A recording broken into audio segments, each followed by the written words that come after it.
Hindi siya yung konsepto ng mga marami na pupunta ka doon, hihingi ka lang ng tulong pinansyal. Hindi ganoon yon. Katulad ng iba nating programa, lahat siya needs-based.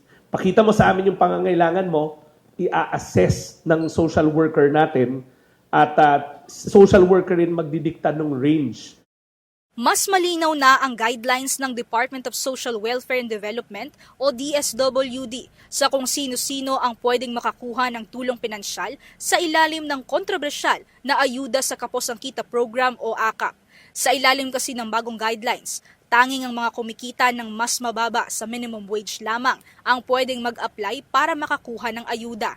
Dapat din na may tiyak na pangangailangan.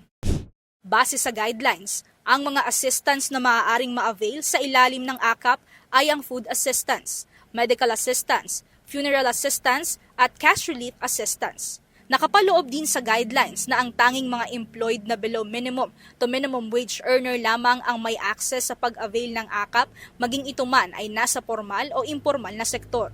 10,000 pesos ang maximum na maaaring matanggap sa cash at food assistance ng isang kwalipikadong aplikante ng AKAP.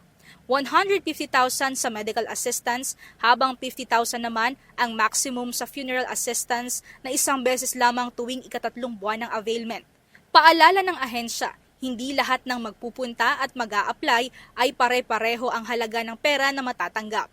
Dahil base sa guidelines, magkakaroon ng masusing interview at assessment ang mga assigned social workers sa lugar upang masiguro na mga totoong nangangailangan ang mapagkakalooban ng AKAP assistance at nakabase sa resulta ng assessment ang magiging range ng pera na matatanggap.